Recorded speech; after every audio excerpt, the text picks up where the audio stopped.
ejercicios hoy y vamos a hacer ejercicios el siguiente martes, más ejercicios de coordenadas curvilíneas, de tal forma que podamos darnos cuenta mejor y aprender mejor. Y luego ya vamos a empezar nuestro último capítulo de esta materia, que es análisis vectorial y tensorial, y donde vamos a avanzar igual poco a poco, sin apresurarnos mucho para que no tengamos problemas. A ver, ¿qué hemos hecho en las coordenadas polares? ¿Qué es lo que hemos hecho en las coordenadas curvilíneas en general hasta ahora? Lo que hemos hecho es definir espacios vectoriales, porque estamos trabajando con puros espacios vectoriales. Pero ahora nuestros espacios vectoriales son espacios vectoriales curvos en general. Ya no son espacios vectoriales planos. Ya no es un plano. Cuando yo hablo de un espacio vectorial plano, yo siempre me imagino en un plano. El plano que hemos aprendido en cálculo 2, con su vector normal, el punto que pertenece al plano, etcétera, etcétera, etcétera. Ese es un espacio vectorial plano. Y cuando yo me muevo sobre el plano y sobre el plano, yo mido distancias, por ejemplo, se dice que estamos trabajando en un espacio intrínseco, ¿no? Pero si yo quiero medir una distancia desde afuera, decimos que estamos trabajando con un espacio vectorial extrínseco. Es decir, el plano lo estoy incrustando en un espacio vectorial de mayor dimensión. El plano es dimensión 2, pero el espacio es dimensión 3. Entonces lo incrusto en ese espacio vectorial de dimensión 3 y dentro del espacio vectorial de dimensión 3 mido la distancia. Esa es la forma de interpretar lo que se llama geometría extrínseca, es una geometría externa. Medimos desde afuera, a vuelo de pájaro, a ojo de pájaro, como también se le llama. En cambio, si yo soy una hormiga, un elemento diferencial, y me estoy moviendo sobre el propio plano y no tengo una percepción del espacio vectorial de dimensión 3, porque solo veo un plano, entonces lo que estamos haciendo es un estudio o un desarrollo dentro de la geometría intrínseca propia. Es como medir, digamos, el planeta, un territorio del planeta Tierra. Yo puedo medir desde un avión con algún instrumento de medición desde afuera y mido una distancia entre dos puntos, entre Oruro y La Paz, entre Oruro y Cochabamba, por ejemplo. Pero también podría moverme sobre la propia superficie de la Tierra y con un flexo, con un metro, con algún instrumento de medida, ir midiendo hasta Cochabamba. Ahí estaría midiendo sobre la propia superficie. Otra cosa que hay que tomar en cuenta o hay que imaginarse es de que cuando nosotros nos estamos moviendo sobre una superficie, esa superficie normalmente es de dimensión 2. Eso es importante porque a veces uno no entiende por qué una esfera se considera un espacio vectorial de dimensión 2 si está en el espacio. Esa es una pregunta que cuando yo aprendía estas cosas también no me quedaba claro, ¿no? Decir, ¿por qué una esfera no es un espacio vectorial de dimensión 3? Y la respuesta es porque la esfera es una burbuja. Porque la esfera solo es un conjunto de puntos que están sobre la propia esfera propiamente dicha. Por eso es un espacio vectorial de dimensión 2. Yo a la Tierra, y esto 100 veces les he explicado, yo al planeta Tierra o en cualquier planeta gigantesco donde yo pueda estar parado en Marte, digamos que estoy en Marte, si yo estoy parado en Marte, yo no voy a ver una esfera, yo voy a ver un territorio plano. Imagínense que es ideal, ¿no? Nuestro planeta es una perfecta esfera, no tiene montañas, nada de esas cosas. Si yo voy a ver un plano, por lo tanto estoy metido intrínsecamente sobre una superficie y para mí, desde mi perspectiva, es un plano. Por eso trabajamos con elementos diferenciales, porque los elementos diferenciales son tan pequeñitos que una esfera para un elemento diferencial es un plano. Y como es un plano, solo me puedo mover sobre ese plano, en 2 dimensiones, nada más. ¿De acuerdo? Para un elemento diferencial, por ejemplo, una recta, para un elemento diferencial, una hormiga, para una hormiga un cable es un cilindro, pero para un elemento más grande solo es una línea. Depende de la dimensión del espacio vectorial y de la perspectiva del observador, ¿no? Eso es lo que tenemos que tomar en cuenta. A esos espacios vectoriales que tienen la forma de una esfera, que tienen la forma de un cono, que tienen la forma de un paraboloide hiperbólico o de cualquier superficie, como la sábana, por ejemplo, de nuestras camas, Esas son superficies de planos tangentes. Son espacios vectoriales de dimensión 2 de planos tangentes.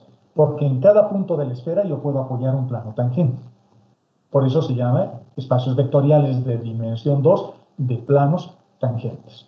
¿De acuerdo? Vayamos con nuestra clase de ejercicios, con ese pequeño preámbulo que he querido compartir con ustedes. Fíjense, vamos a hacer una clase de ejercicios y he puesto una foto bien interesante. Esa foto es el Shaun. Esa foto es el Shaun en el capítulo de coordenadas curvilíneas. Y ahí tengo unas coordenadas curvilíneas. Fíjense en esta parte ahí parece que es un sistema cilíndrico y aquí tengo un sistema esférico y aquí tengo un sistema más general. Si ustedes tienen el Shaun, pueden buscar esa página y lo van a encontrar. Ahora, ¿yo he sacado esta foto? No, yo no he sacado esa foto. Lo he tomado de una película que el otro día estaba viendo y me ha interesado y le he sacado una foto y les he querido mostrar porque vean que esto es de una película de hace 20 años atrás. Se llamaba esa película Robocop, pero no esta última versión que hay, es la antigua, la primera película de hace años, de cuando yo era niño. Y en esa película estaba este libro, para que mostrarnos un poquito de que estas cosas son eternas, ¿no? Los teoremas son eternos, son más eternos que los diamantes. Si quieren prometerle amor eterno a sus compañeros o a sus compañeras, regálenle un teorema, porque el teorema es para siempre. Veamos, empecemos con nuestro primer ejercicio. Vamos a volver a ejercicios anteriores, o sea, lo que hacíamos antes, pero ahora lo vamos a hacer de manera intrínseca, sobre la propia geometría del problema. Y fíjense lo que estoy queriendo hacer. Quiero hallar la parte de esta esfera que se encuentra por encima de este plano. Hay varias formas para hacer esto. Lo puedo hacer llevando a la esfera a su forma vectorial. Lo puedo hacer proyectando la esfera sobre el plano XY. Por ejemplo, puedo proyectar este casquete que tengo aquí sobre el plano XY. Voy a tener una circunferencia del radio que corresponda. Si z vale 1, su radio será x al cuadrado más y al cuadrado igual a 3. Raíz de 3 será su radio.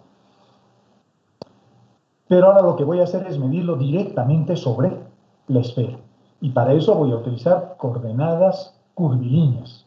Ahora, como tengo una esfera, yo podría decir, voy a irme a un modelo geométrico esférico. Pero no voy a hacer eso. Voy a utilizar coordenadas cilíndricas. ¿Por qué puedo usar coordenadas cilíndricas? Porque dentro de un cilindro puedo meter una esfera, más o menos bien. Tal vez en coordenadas esféricas sea más fácil, pero yo quiero hacerlo en cilíndricas. Para que vean que estoy adaptando las coordenadas cilíndricas para medir una parte del área de una esfera. ¿De acuerdo? Vamos a utilizar coordenadas cilíndricas. Si alguien quiere usar coordenadas esféricas, puede probar, haciendo lo mismo que vamos a hacer ahora. El problema es esto, ¿no? Tengo una esfera de radio 2 que se encuentra por encima del plano z igual a 1. Y esa parte que se encuentra por encima del plano z igual a 1 es el área que queremos calcular. Y vamos a usar coordenadas cilíndricas. Las coordenadas cilíndricas son estas, ¿no? X igual a R coseno de θ, y Y igual a R seno de θ, y Z es igual a Z. Estas coordenadas, sin embargo, definen un espacio vectorial de dimensión 3, no de dimensión 2. Y la esfera es un espacio vectorial de dimensión 2. Por lo tanto, tengo que eliminar una variable. Es decir, tengo que eliminar uno de los vectores del espacio vectorial de dimensión 3. No se olviden que la dimensión de un espacio vectorial es el número de vectores que tiene su base. Y en este caso yo podría encontrar tres vectores. La derivada respecto del radio, la derivada respecto de θ y la derivada respecto de z. En ese caso estaría un espacio vectorial de dimensión 3.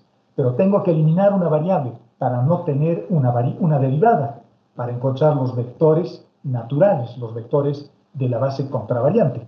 No se olviden que x, y y z son las coordenadas del vector de posición. ¿De acuerdo? Lo que voy a hacer es agarrar estas tres ecuaciones y reemplazarlos en la ecuación de la esfera. Fíjense, he empezado a construir el modelo de la esfera, sus ecuaciones de transformación intrínsecas para la esfera, pero usando cilíndricas. ¿Qué es lo que vamos a hacer? Lo voy a reemplazar en la esfera estas ecuaciones y vamos a tener exactamente eso. Agrupando los dos primeros términos, me queda simplemente el radio al cuadrado más más z al cuadrado igual a 4. Esta es la ecuación de la esfera en coordenadas cilíndricas. Tiene dos variables, r al cuadrado más z al cuadrado. Qué interesante, ¿no? Esa es la esfera en coordenadas cilíndricas. Pero esta esfera me va a permitir hacer algo. Me va a permitir eliminar una variable. Y esta ecuación me está diciendo que puedo eliminar o el radio o z. Yo voy a eliminar el radio y les voy a mostrar luego por qué. Voy a eliminar el radio. Cuando ustedes quieran representar la esfera en coordenadas cilíndricas, es mejor eliminar el radio. Por lo menos a mí me gusta más. Entonces, si vamos a eliminar, lo que voy a hacer es despejar el radio en términos de z y obtenemos esta ecuación. Ahora, esta ecuación la voy a reemplazar en las ecuaciones de transformación que teníamos ahí.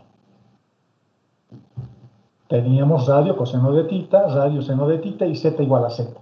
Pero con esas ecuaciones que hemos reemplazado hace un momento, o que hemos encontrado, con esa relación que hemos encontrado para el radio y la variable z, obtenemos estas nuevas ecuaciones.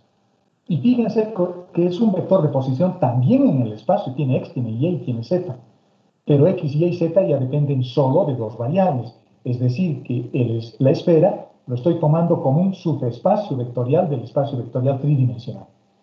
Estoy incrustando, aunque esta palabra tal vez no sea la mejor, lo que estoy haciendo es definir en el espacio la esfera como un espacio vectorial de dimensión 2. Y es así, en la realidad es así, ¿no? La esfera es un espacio vectorial de dimensión 2, pero está metido dentro de un espacio vectorial de dimensión 3. Por lo tanto, no puedo dejar de utilizar I, J y K. No puedo.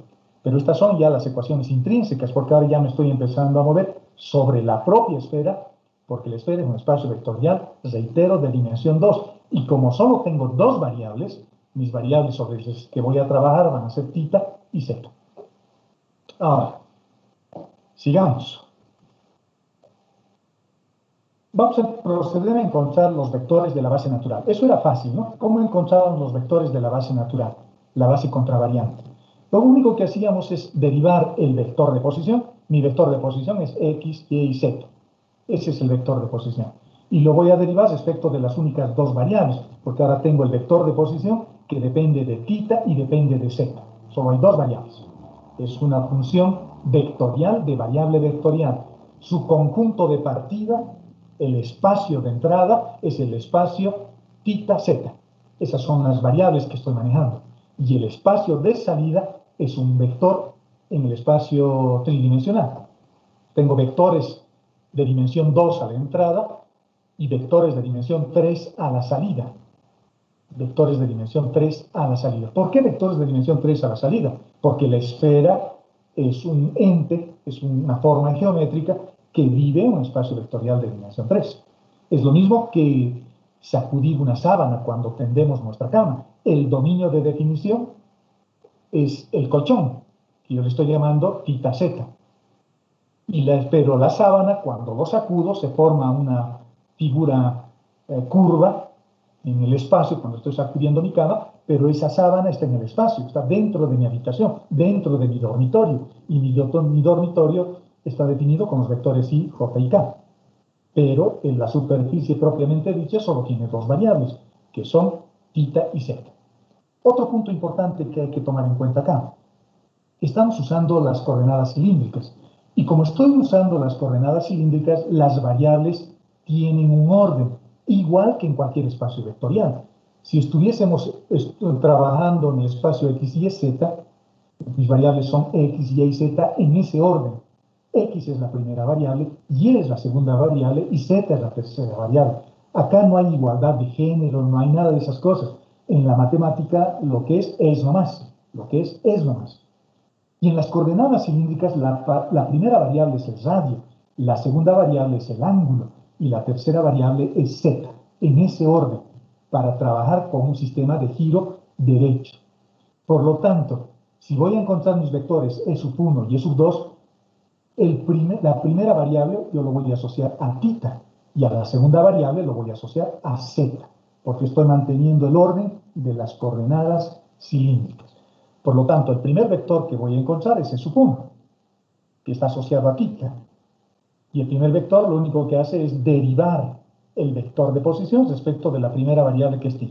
Agarro x, lo derivo respecto de θ, me va a dar menos raíz cuadrada de 4 menos z al cuadrado por el seno de θ, en la dirección de y, porque x está en la dirección de y. Luego agarro y lo derivo también respecto de θ, y voy a tener nuevamente raíz cuadrada de 4 menos seno al cuadrado por el coseno de θ. Por el coseno de θ en la dirección de j, porque y está definido en la dirección de j. Y la variable z no depende de θ, por lo tanto eso es 0. Por lo tanto, mi primer vector, mi vector natural, mi vector contravariante E sub 1, que ahora le puedo llamar específicamente E sub θ, es este vector. Y fíjense que este vector está en el espacio tridimensional, está dentro de la base canónica, está definido en base canónica. Esto es importante también darse cuenta. El siguiente vector, E sub 2. Ahora va a ser el mismo vector de posición, pero ahora derivado respecto de la segunda variable. Entonces, lo que voy a hacer, vamos a cerrar esto, lo que voy a hacer es derivar x respecto de z. La derivada es todo esto, menos z sobre raíz cuadrada de 4 menos z al cuadrado por el coseno de θ, porque el coseno de θ ya es una constante, en la dirección de y. Lo mismo para y, lo voy a derivar respecto de z. Derivándolo respecto de z es la misma derivada anterior por el seno de θ en la dirección de j.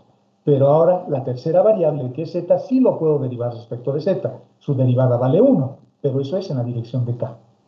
Y fíjense que ya tengo mis dos vectores, los únicos dos vectores que puedo encontrar. Y como estoy encontrando solo dos vectores, la dimensión del espacio vectorial es dimensión 2. ¿Y qué forma geométrica tiene mi espacio vectorial? Tiene la forma de la esfera que se llama x al cuadrado más y al cuadrado más z al cuadrado, solo que me estoy apoyando en las coordenadas cilíndricas para definir ese espacio vectorial en coordenadas cilíndricas, pero que definen ahora un modelo geométrico esférico. ¿De acuerdo? Estoy mezclando varias cosas. Estoy usando coordenadas cilíndricas para generar un espacio vectorial que tiene geometría, que tiene forma geométrica de una esfera. Pero las coordenadas que estoy usando son las cilíndricas. Las cilíndricas. ¿De acuerdo? Tal vez hubiese sido más directo si utilizaba las esféricas. Y en las esféricas, las ecuaciones de transformación incluso hubiesen sido más fáciles. Si ustedes se acuerdan, x es igual a radio seno de θ, seno de φ. Entonces, como el radio es constante en la esfera y en este ejemplo vale 2, entonces hubiese puesto que x vale 2 por el seno de θ por el coseno de φ. Y fíjense, solo tiene dos variables, θ y φ. Y y hubiese sido 2 seno de θ, seno de φ. Solo dos variables, θ y φ. Las dos variables de las coordenadas esféricas. Y z hubiese sido 2 coseno de θ.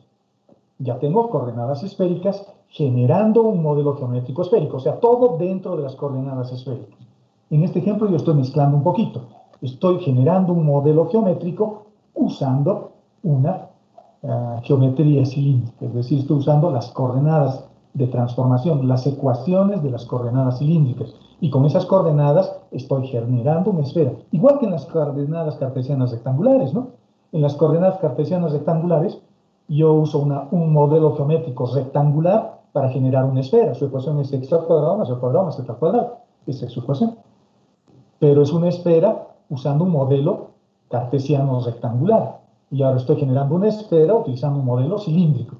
Pero como son medios afines, porque los cilindros también tienen círculos, igual que las esferas, entonces es más útil que las coordenadas cartesianas rectangulares. Si en coordenadas cartesianas rectangulares hubiese querido resolver este problema, hubiese tenido que proyectar la esfera sobre el plano x100, construyendo esa raíz, ¿no? 1 más z respecto de x al cuadrado, más z respecto de y al cuadrado, y luego integrando en ese sistema cartesiano rectangular, tal vez transformándolo a polares o lo que haga falta. Yo estoy haciendo lo mismo, pero ahora utilizando coordenadas cilíndricas para modelar una esfera. Ya tengo mis vectores. ¿Qué hago a continuación? Cuando ustedes resuelvan un problema como estos, lo primero es encontrar los vectores de la base. Ya he encontrado mis dos vectores de la base. Estos vectores están en coordenadas cilíndricas, pero me están generando un modelo geométrico esférico. Lo siguiente que tengo que hacer es estudiar su métrica.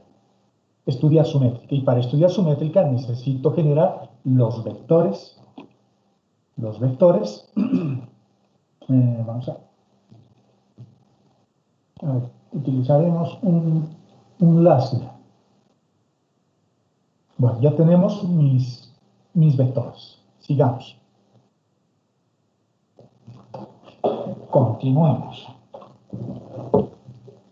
Tenemos, bueno, creo que es mejor no usar nada. A ver, tal vez no, tampoco. Volveremos a puntero base. Bueno, acá tengo mis vectores base.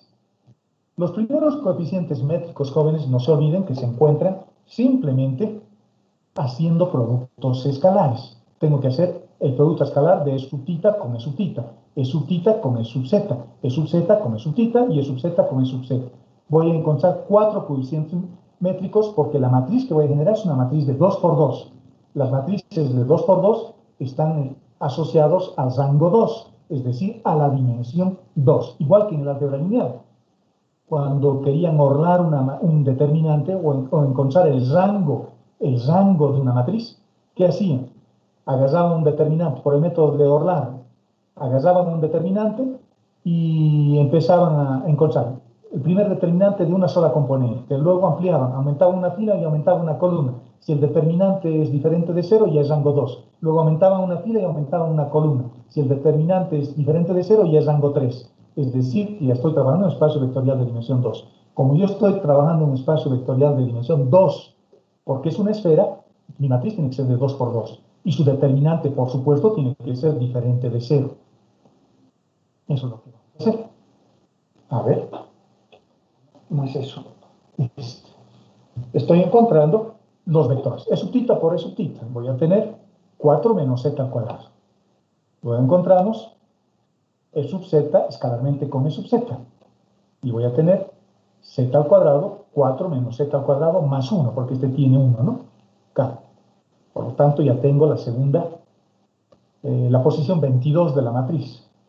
Luego, E sub tita por E sub z vale 0. Va a valer 0. Es una métrica ortogonal. Y E sub z por E sub tita también va a valer 0. Por lo tanto, el tensor métrico, la matriz Gram, que lo voy a encontrar con estos coeficientes, los primeros coeficientes métricos, me permite construir esto. Esta es la matriz Gram. Esta es la matriz Gram. Esta matriz sirve para todo. Si quiero hallar longitudes de arco sobre la esfera, con esta métrica hago esto. Si quiero hallar áreas, hago esto. ¿Puedo hallar volúmenes acá? No, por supuesto que no, porque estoy en un espacio vectorial de dimensión 2 y en espacios vectoriales de dimensión 2 no hay volúmenes. Cuidado que quieran calcular un volumen sobre la esfera. No se puede, ¿no? ¿Hay un volumen para el plano? Por supuesto que no. En el plano solo puedo medir distancias o áreas, pero no puedo medir volúmenes. ¿Dónde puedo medir volúmenes? Sobre una bola, sobre un cubo sólido. Ahí sí tengo un volumen, porque tengo 3 vectores, que serían las aristas concurrentes, por ejemplo, de un paralelepípedo. En cambio, si tengo dimensión 2, solo hay 2 vectores, y esos 2 vectores serán los lados de un área, pero no hay volúmenes. En este caso, solo puedo hallar áreas. Sobre la esfera, solo puedo hallar áreas. Sobre un cono, solo puedo hallar áreas. Sobre el cono. Pero si considero lo que está dentro del cono, recién puedo hallar volúmenes. El elemento de área sería así. Porque tengo E sub 11, E sub 12, E sub 21 y E sub 22. Entonces, con estos 4 tengo que hallar su elemento de área. Esta es la métrica que acabo de encontrar. Y el elemento de área, fíjense, tengo el G11, o que sería el G tita tita, el G zeta zeta y el G tita zeta elevado al cuadrado. Fíjense, el elemento de área sale inmediatamente. Simplemente es el determinante de esto, si se dan cuenta. esto por esto menos esto por esto. Un área, un área. Es simplemente un determinante. Volviendo a las variables que estamos usando, será g tita, g zeta z menos g tita z elevado al cuadrado. Mis variables serán diferencial de tita y diferencial de z. O sea, estas variables que tengo acá son las mismas variables que tengo acá. ¿De acuerdo? En otras palabras, no es más que el determinante de esto. Esto por esto menos esto por esto. Por eso es importante tener el sentido positivo, porque así el determinante también es positivo, ¿no? Reemplazando, tengo este con este que se cancelan y tengo su elemento de área. Fíjense qué interesante, qué fácil. El elemento de área es dos veces el diferencial de tita y el diferencial de z. Esas son las variables. Qué interesante. Y ya está. Ese es el área. Súper fácil. El 2 sale, tita que dé una vuelta completa y z que varíe desde 1 hasta 2. De 1 hasta 2. Si nos fijamos en el dibujo que teníamos al principio, z está variando de 1 hasta 2. Desde 1 hasta 2. ¿Por qué hasta 2? Porque el radio vale 2. Y en z va a cortar en 2. Por lo tanto, z está variando de 1 a 2. Por eso les decía que es preferible eliminar la variable z porque es más fácil de colocar límites ahí. Si hubiese utilizado el radio hubiese variado desde el radio que existe acá, raíz de 3, hasta 0, posiblemente. Mientras z va variando, o posiblemente sí, y el ángulo que dé una vuelta completa. ¿De acuerdo? Pero en z es más perceptivo, es más fácil de darse cuenta en z. Volvamos a nuestro ejercicio y fíjense, lo hemos hecho usando pura geometría intrínseca. Llegamos a este resultado. Colocar límites para z es fácil porque son los límites de coordenadas cilíndricas. Z varía de 1 a 2 y tita que dé una vuelta. Y en la geometría intrínseca está todo lo demás. La geometría intrínseca le está dando la forma real a la esfera. No estoy calculando sobre un cilindro, estoy calculando sobre una esfera. Bastante sencillo, bonito, bonito. Y el elemento de área, fíjense, lo puedo calcular así. Ahora, fíjense algo que quería que vayan dándose cuenta. Cuando yo resuelvo una integral de superficie y calculo el flujo que está atravesando una determinada área, y si suponemos que esa región que estoy atravesando es esa esfera justamente, el elemento de área lo puedo calcular así, utilizando geometría intrínseca, mucho más fácil. Ya no uso cosenos directores, ya no uso proyecciones, ni siquiera la forma vectorial de la esfera. Porque si utilizo la forma vectorial de la esfera, estaría en una geometría extrínseca. Pero todos los métodos son válidos, por supuesto. Todos los métodos son válidos. ¿De acuerdo? Entonces ese es nuestro resultado y vale 4pi. Lo podrían ustedes verificar en su casa y verificar usando otro método para encontrar el área. Acá estoy usando el método de las coordenadas curvilíneas. Aquí estoy midiendo el área directamente sobre la esfera, pero he elegido una herramienta matemática cilíndrica. Pero estoy calculando el área de la esfera. Veamos un segundo ejercicio. Van a ver que en coordenadas curvilíneas hay muchas cosas que son mucho más fáciles de hacer, porque solo hay que acordarse de las fórmulas, nada más. Y me están pidiendo que calcule la divergencia de un campo vectorial que está expresado en coordenadas cilíndricas y que está dado por esta ecuación que está resaltado con naranja. Es el vector de posición en cilíndricas. Es el vector de posición en coordenadas cartesianas rectangulares y es el vector de posición en esféricas.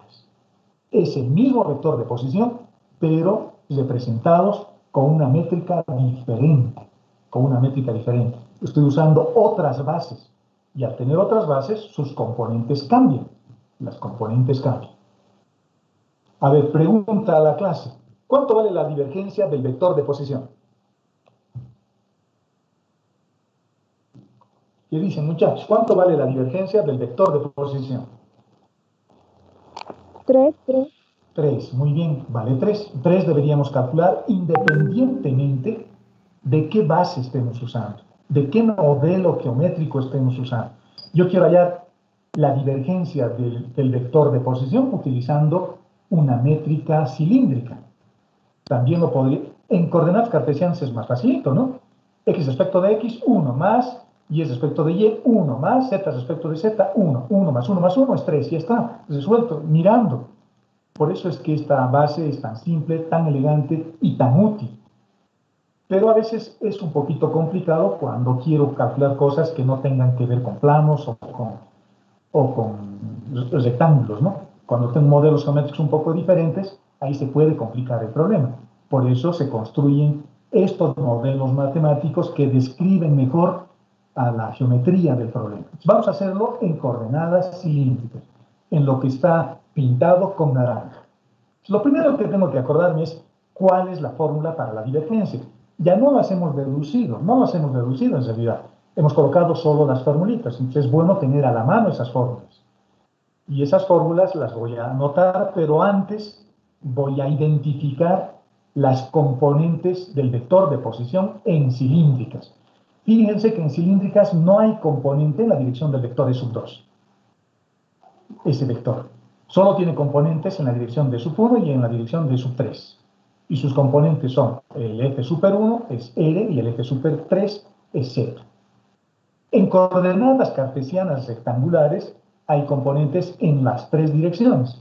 La componente en Y es X, la componente en Y es Y y la componente en K es Z.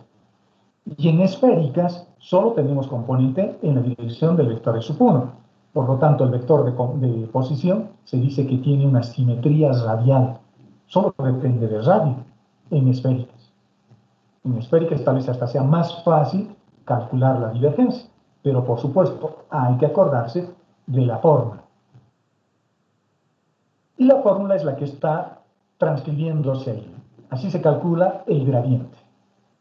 O perdón, la divergencia, no el gradiente. La divergencia es el producto escalar entre el operador nada y el vector. Y el vector para nosotros ahora es el vector de posición.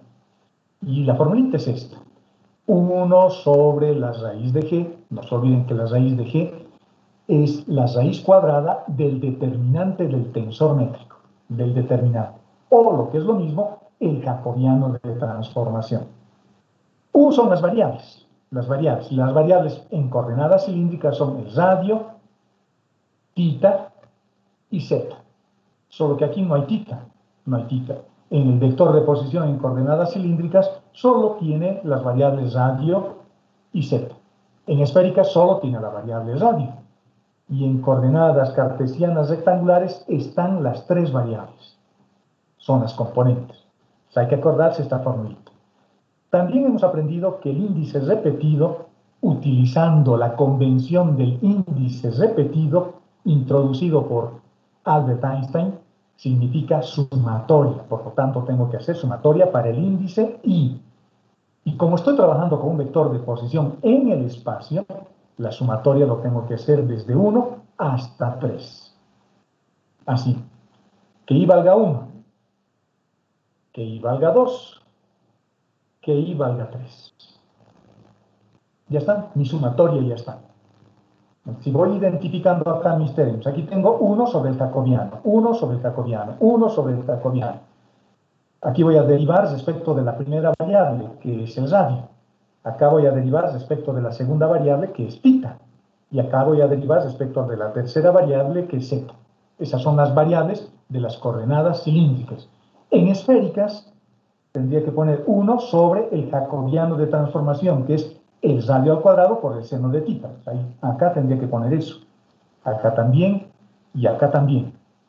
Las variables sobre las que voy a derivar serían el radio, el ángulo de colatitud o el ángulo de elevación, el ángulo θ, y acá el ángulo de azimut o el ángulo azimutal. Aquí tendría que estar derivando respecto de φ. Y aquí tendría que poner las componentes del vector E. En este caso tendríamos L. Acá sería ρ o L. Acá sería 0 y aquí sería 0, porque no tiene componentes. Pero en general, esta expresión es para cualquier modelo geométrico, ¿no? Para cualquier coordenada curvilínea. Esta es una expresión bien general, incluido las coordenadas cartesianas rectangulares. Fíjense que en las coordenadas cartesianas rectangulares su jacobiano vale 1, porque el espacio vectorial que voy a formar con los productos escalares de la base van a ser los siguientes, ¿no? La métrica, su tensor métrico. Voy a tener I por I, I por J, I por K. Primera fila. Segunda fila, J por I, J por J, J por K. Tercera fila, K por I, K por J y K por K. Haciendo esos productos voy a tener 1, 0, 0, 0, 1, 0, 0, 0, 1. Por lo tanto, el tensor métrico, la matriz Gram en coordenadas cartesianas rectangulares es la matriz identidad. Y su determinante vale 1 y en raíz cuadrada vale 1. Y por lo tanto tendría la derivada respecto de x de la primera componente, que es x, por el jacobiano nuevamente, que vale 1. Esto también vale 1, esto también vale 1, esto también vale 1, esto también vale 1, y aquí estaría encontrando la derivada de la segunda componente, que es y, respecto de y. Y aquí estaría encontrando la tercera componente, que es z, respecto de z. 1 más 1 más 1, 3. Esta fórmula es para todos los espacios vectoriales. Ya es una fórmula tensorial. Esta es la expresión tensorial de la divergencia. Sigamos. Bueno, recordemos cuáles son las componentes de nuestro vector, del vector de posición. Sus componentes son el radio, no tenemos componente en la dirección del vector I sub 2 o E sub 2, y la componente en la dirección del vector E sub 3 es Z. Esas son las componentes, y su jacobiano de transformación vale L. O la matriz en determinante y en raíz cuadrada, la matriz Gram, ¿no? Pues volviendo a nuestra formulita, tenemos eso. Tenemos exactamente eso. Reemplazando nuestros datos, vamos a tener eso. 1 sobre R, la derivada respecto del radio, la primera componente vale el radio, por el jacobiano que vale el radio, la componente A sub 2 o A super 2 o F super 2 es 0, su jacobiano sigue siendo R, y la tercera componente es Z, el jacobiano vale L. Acá voy a tener un radio al cuadrado, aquí voy a tener 0, aquí estoy derivando respecto de Z, por lo tanto R va a salir, y ese R se me va a cancelar con este R que tengo delante. Y el resultado también es 3. R con R se me vaya, me queda simplemente 2. Este se vuelve 0, y este R con este R se me va, y me queda 1. 2 más 1 es 3. ¿Qué les parece? Es la divergencia del vector de posición en coordenadas cilíndricas. O sea, el vector de posición, independientemente del modelo de referencia que estemos usando, de las coordenadas que estemos usando, su divergencia siempre vale 3. Es decir, que si hubiese un punto en el origen de coordenadas, ese punto se estaría comportando como un emisor. Son los campos vectoriales que se están alejando de ese punto. No es un sumidero, sería un sumidero si fuese negativo. Y si es 0, si saldría 0, querría decir que nos estamos comportando como un espacio vectorial incompresible, ¿no? Incompresible. Solenoidal también se le llama. En este caso, no. El campo vectorial vector de posición, si lo vemos como un campo vectorial al vector de posición, es como un foco que está irradiando en todo sentido sus campos de fuerza, ¿no? sus líneas de campo vectorial. Sencillo. Y así se halla. Fíjense, de eso se trata las coordenadas curvilíneas, ¿no? Usar estas fórmulas de recurrencia, dominar más o menos bien lo que son los espacios vectoriales, entender lo que es la dimensión de un espacio vectorial, entender que cuando uno mete la idea de un espacio vectorial, indefectiblemente tiene que hablar de un sistema de coordenadas. Y ese sistema de coordenadas o ese sistema de referencia puede tener cualquier base. Y acá estamos usando la base cilíndrica para demostrar que el vector de posición es un campo vectorial que se expande. Es como un foco, o como el sol. Veamos un tercer ejercicio. Este es más interesante. El tercer ejercicio. Me están dando una métrica. Fíjense, ya no son coordenadas cilíndricas, ya no son coordenadas esféricas, es cualquier métrica, cualquier métrica. Y sus ecuaciones de transformación son esas, las que tenemos ahí. Me están pidiendo que encuentre la derivada direccional de este campo vectorial en este punto, en la dirección de este vector.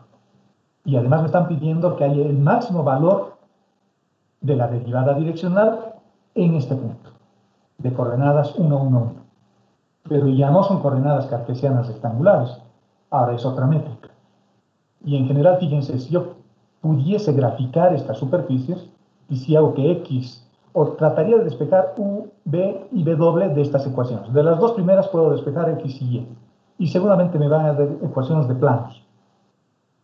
Estoy intersectando esos dos planos, luego intersecto este plano con este, luego intersecto este plano con este, luego intersecto este con esto, y voy a tener las líneas coordenadas. Podría dibujar su geometría.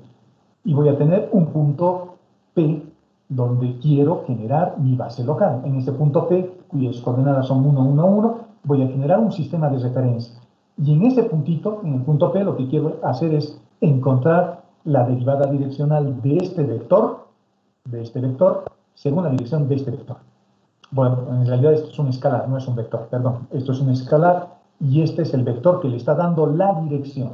Es decir, quiero proyectar el vector gradiente sobre el vector n para encontrar la derivada direccional. No se olviden de que la derivada direccional se define, una de sus definiciones, la que más se utiliza es a través del gradiente escalarmente con el vector sobre el que estoy encontrando ese cambio de tasa, ¿no? De la razón de tasa. La derivada direccional es la derivada respecto del arco, no se olviden eso.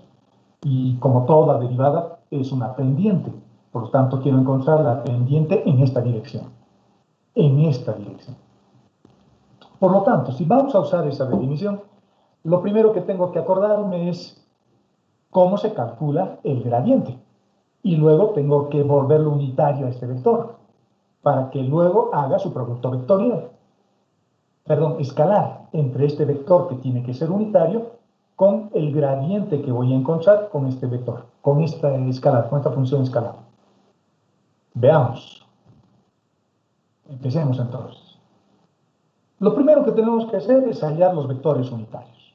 Y los vectores unitarios serán la derivada de x y z respecto de u. Así voy a encontrar e sub 1. Luego la derivada de x, y y z respecto de b. Así encontraré e sub 2. Y luego encontraré la derivada de x y z del vector de posición respecto de w. Y así encontraremos e sub 3. O también le puedo llamar e sub u, e sub b y e sub w. La base natural, la base de vectores mal llamados unitarios, porque no necesariamente son unitarios, o la base contravariante, como también se le llama. Y esos vectores son esos. La derivada de x y z respecto de u me va a quedar 2 en la dirección de y, 1 en la dirección de j. Aquí está. Y no hay nada, no tiene componente en la dirección de k. El vector e sub 2 es la derivada nuevamente de x, de y y de z respecto de b. Respecto de b es 1, respecto de b en y es 2, negativo, y en z no tenemos. Por eso tenemos este vector. Y finalmente en la dirección de k, solamente, o la derivada, o el vector e sub 3 mejor, solamente va a tener componente en la dirección de k y es 2 veces w en la dirección de k. Fíjense, estos son los vectores unitarios y les decía que es mal llamado unitarios porque el módulo de este vector no es 1, el módulo de este vector es raíz de 5, el módulo de este vector es raíz de 5 y el módulo de este vector es 4 por B2. No son vectores unitarios, tampoco son perpendiculares, creo, ¿no? Esto por esto me da 2i, este por esto es 2j. Esos vectores son perpendiculares, e sub 1 y e sub 2. E sub 1 con e sub 3 no son perpendiculares. Creo que sí, creo que sí. Creo que es una métrica ortogonal. ¿Dónde lo vemos eso? En el tensor métrico fundamental. O sea, tenemos que hallar su tensor métrico fundamental. Y su recíproco, porque para hallar el gradiente necesitamos el recíproco. Entonces el vector, la primera componente de esta matriz es e sub 1 escalarmente con e sub 1. Y eso es 5. La segunda componente es e sub 1 con e sub 2. En este caso es 0. Luego e sub 1 con e sub 3. En este caso es 0. Esta matriz es simétrica, por lo tanto, si tengo este 0, puedo tener también este otro. Si tengo este 0, también puedo tener este 0. Y si tengo este, también ya tengo este. Por lo tanto, solo los elementos de la diagonal son los términos diferentes de 0.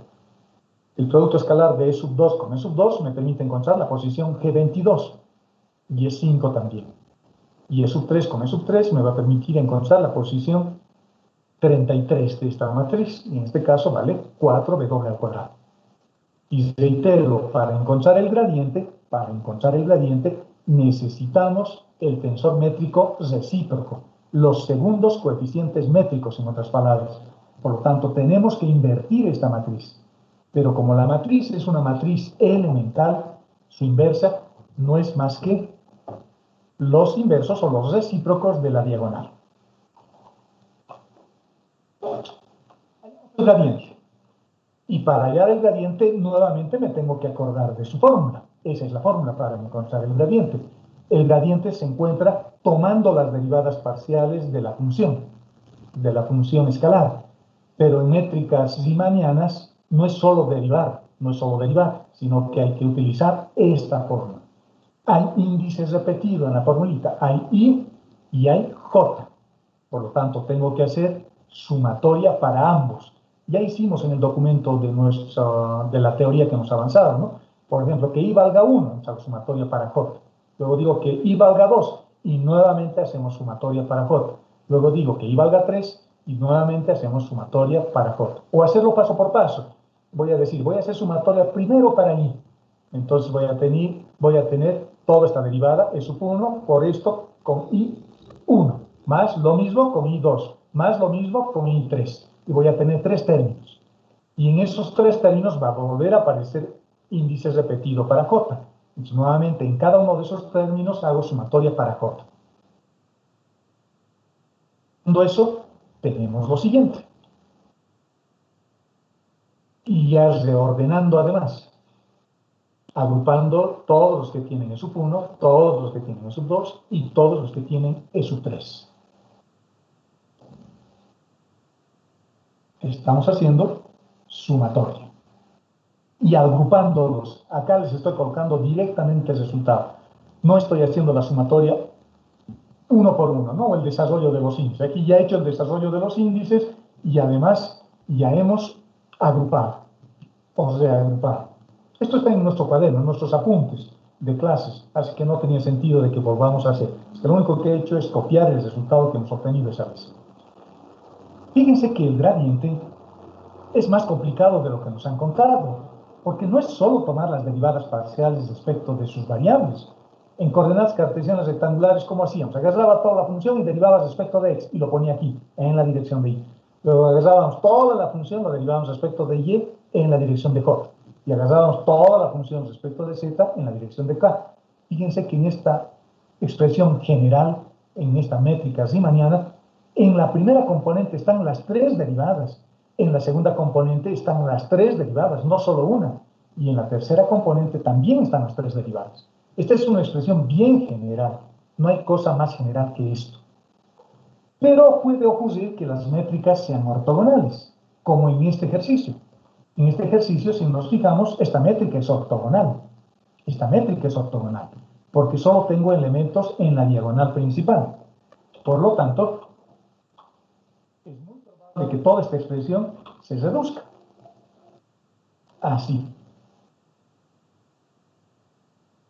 Es decir, que los términos cruzados se anulan. Este se va a anular. ¿Por qué se está anulando? Por la matriz que hemos visto hace rato. Porque estamos tomando en cuenta esta métrica, ¿no? Los segundos coeficientes métricos. Para hallar el gradiente no se utilizan los primeros coeficientes métricos, se utilizan los segundos coeficientes métricos.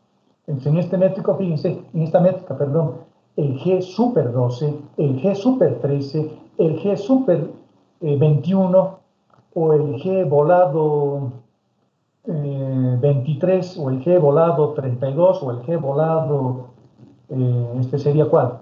32 son 0. Entonces, como esta es una métrica ortogonal, toda esta expresión general se ha reducido a eso. Y esta ya es una métrica ortogonal, que en el Shawn dicen, ¿no? Coordenadas curvilíneas ortogonales. Generalmente a todo el mundo les gusta trabajar con coordenadas curvilíneas ortogonales, pero la vida no es tan sencilla. La vida no es tan sencilla. Entonces, en el caso más general voy a tener cosas mucho más grandes como estas. Este término se ha anulado, este se ha anulado, este se ha anulado, este se ha anulado, este se ha anulado, este se ha anulado y me ha quedado solamente este. Reduciéndolo, tenemos dos. Es la misma expresión que en coordenadas curvilíneas rectangulares. Tendría la derivada de la función respecto de x, la derivada de la función respecto de y, la derivada de la función respecto de z. Y estos términos G11, G22 y G33 en coordenadas curvilíneas rectangulares valen 1, 1, 1. Por eso es que el gradiente se forma tomando solamente las derivadas parciales respecto de cada una de sus variables y formamos el vector. Pero esto es un poco más complejo. Continuemos. Estoy volviendo a tomar la misma función, pero ya colocándole sus nombres. Ya no es E sub 1, E sub 2, E sub 3. Ahora estoy usando sus variables. E sub U, E sub B y E sub W. Y la función no se llamaba ρ. En el ejercicio mi función se llamaba f. F, F y F. Bueno, es lo mismo, ¿no? Es lo mismo, solo que acá estoy colocando por sus nombres. Así voy a calcular el gradiente. Nuestra función era esa, para acordarnos. Pero es nuestra función f que le estamos llamando ahora. Y las derivadas, porque necesito f respecto de u, f respecto de b y f respecto de w, o lo que es lo mismo, ρ respecto de u, ρ respecto de b, ρ respecto de w, porque estoy diciendo que ρ es igual a f, esas derivadas son derivadas simples. 10u, 10b y 4w al cubo. Por lo tanto, ya puedo encontrar mi gradiente. Mi gradiente simplemente va a ser 10 veces u, que es la derivada de f respecto de u, por g11. G11 valía un quinto. Luego tenemos la derivada de f respecto de b, que vale 10 veces b, por g22. G22 valía también un quinto. Aquí está. Por eso 2 más la derivada de f respecto de w, que vale 4w al cubo, por g33. G super 33. Este. Y eso valía 1 sobre 4w al cuadrado. Bueno, hay que simplificar esos términos y encontramos finalmente nuestro gradiente. Fíjense que ese gradiente no está en base canónica. El gradiente está en la base que nos han dado, en la métrica, con las ecuaciones de transformación que nos han dado. Y son otras, no son las canónicas, ¿no? No es I, no es J, no es K. Es E sub 1, E sub 2, E sub 3. También le podría llamar E sub U, E sub B y E sub W. Y estoy expresando en esa base a este vector. Y en esa base, este vector que se llama gradiente, se llama 2, 2, 1. Esas son sus componentes. Fíjense, ya hemos encontrado el gradiente. Como me han pedido una derivada direccional, este gradiente lo tengo que proyectar sobre el vector unitario. Entonces, eso es lo que vamos a hacer a continuación. Para eso necesitamos hallar el vector unitario. Solo me han dado un vector, pero no sé si será unitario. Tengo que hallar su módulo. El vector que me han dado era este. Y estaba en esa misma base. Por supuesto que tiene que estar en esa misma base. Y ese vector era menos 1, 2 y 1. Un vector numérico en realidad. Un vector numérico. Pero en otra base. No es la base canónica. No es la base canónica. Para hallar su módulo tengo que hacer el producto escalar del vector m consigo mismo, para luego sacarle la raíz. Y fíjense qué es lo que tengo que hacer. Tengo que multiplicar ese vector consigo mismo. Y acá tengo que empezar a distribuir uno por uno. No es una métrica ortogonal, no es simplemente multiplicar sus componentes, este por este, más este por este, más este por este. No puedo hacer eso, porque mi métrica no es una métrica unitaria. El producto escalar E sub 1 con E sub 1 no vale 1, en este caso valía 5. E sub 1 con E sub 2 sí valía 0, pero E sub 2 escalarmente con E sub 2 no valía 1, valía 5 también creo. Y E sub 3 escalarmente con E sub 3 tampoco valía 1, creo que valía 4w al cuadrado, no sé qué, bueno, eso hay que ver en la métrica. Por lo tanto, cuando tienen coordenadas curvilíneas generalizadas, como en este caso, el producto escalar se halla como siempre, solo que no tengo que asumir resultados, tengo que usar su tensor métrico para colocar los resultados que salgan. Por ejemplo, aquí estoy distribuyendo E sub 1 con E sub 1, E sub 1 con E sub 1, E sub 1 con E sub 2, E sub 1 con E sub 2, E sub 1 con E sub 3, E sub 1 con E sub 3, E sub 2 con E sub 1, E sub 2 con E sub 1, E sub 2 con E sub 2, E sub 2 con E sub 2, y lo mismo para el tercero. El producto escalar tiene 9 componentes. Si la métrica no fuese ortogonal, tengo 9 componentes. 9 componentes. Es un horror, ¿no? Tengo 9 componentes. Pero si la métrica es ortogonal, bueno, eso puede ayudar y simplificar un poco, porque E sub 1 con E sub 2 vale 0, E sub 1 con E sub 3 vale 0, en esta métrica, en esto que estamos haciendo. Pero no siempre es así. No siempre es así. Y E sub 1 con E sub 1 no valía 1. No vale 1. Entonces el producto escalar se hace lo mismo que siempre, pero ojo, hay que ir viendo siempre el tensor métrico, porque esos productos no siempre son los que salen. Estoy reemplazando los valores, fíjense, estoy haciendo ese E sub 1 con E sub 1 lo estoy llamando G11, E sub 1 con E sub 2 lo estoy llamando G12, E sub 1 con E sub 3 estoy llamando 13, simplemente estoy reemplazando los productos escalares ahí, si no me he equivocado, y luego empiezo a reemplazar sus valores. El 2 era 0, el 3 era 0, el 21 era 0, el 23 era 0, el 31 era 0 y el 33 era 0.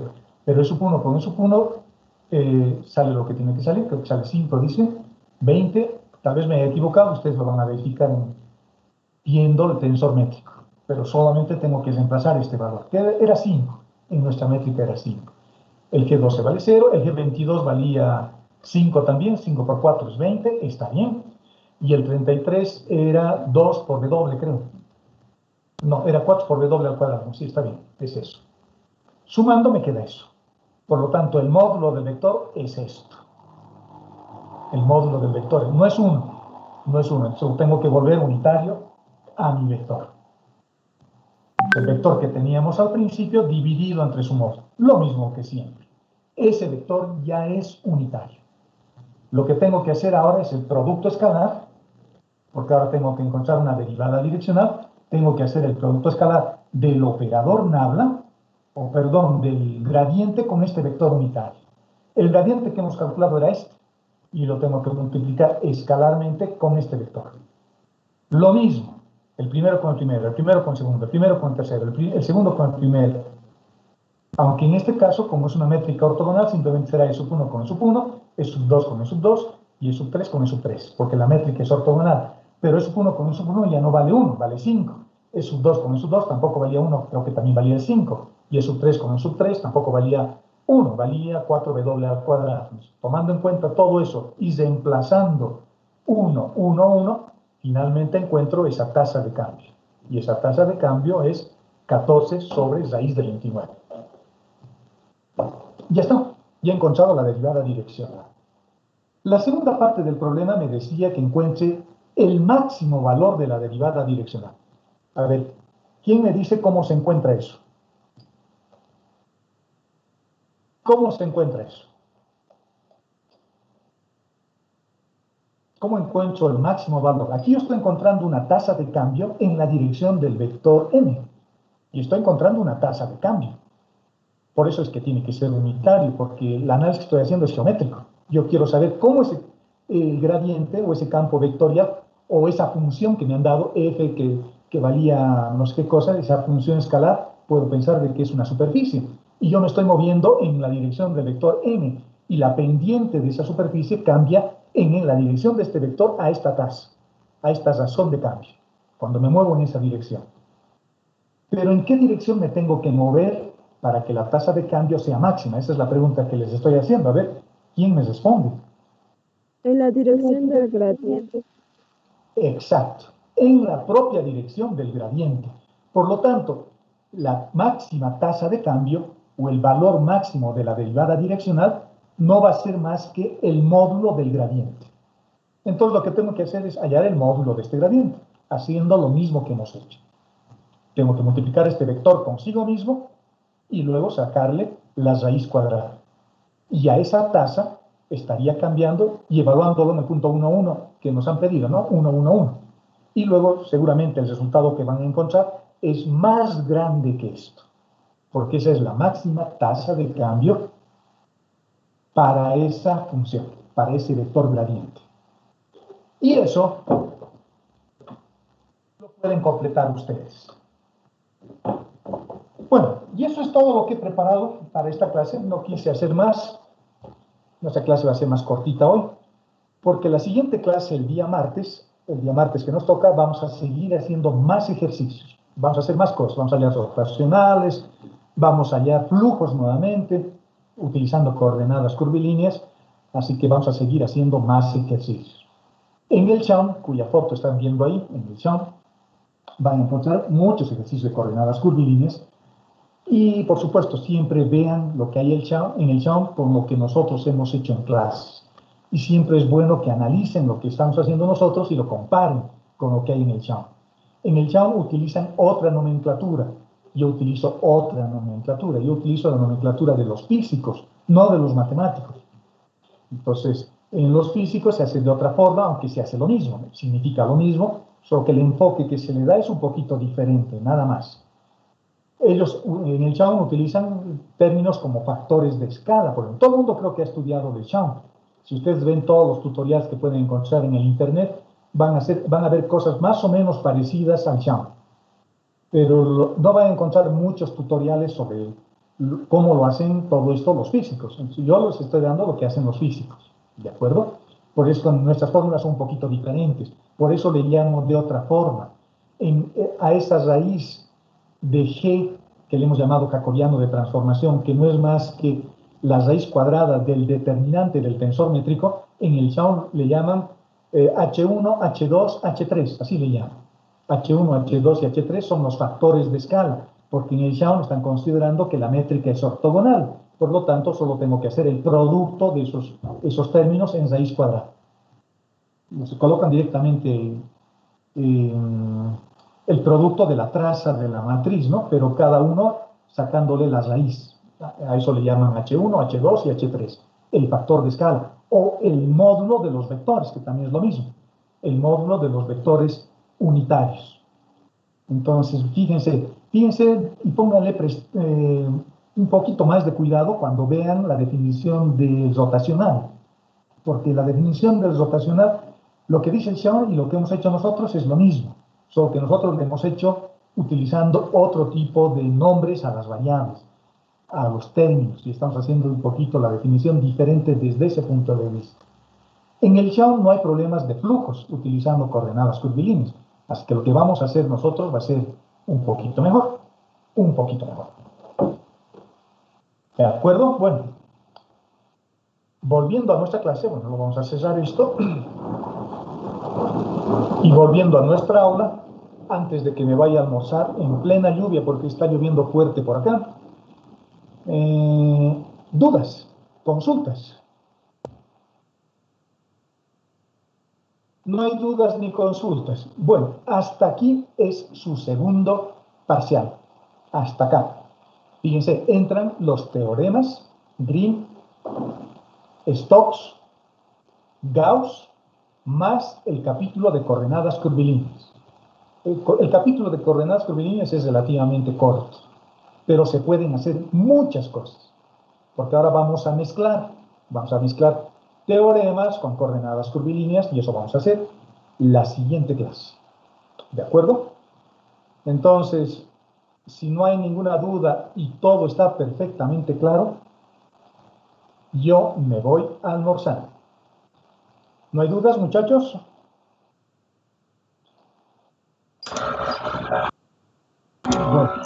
Ningún ingeniero. Perfecto, gracias.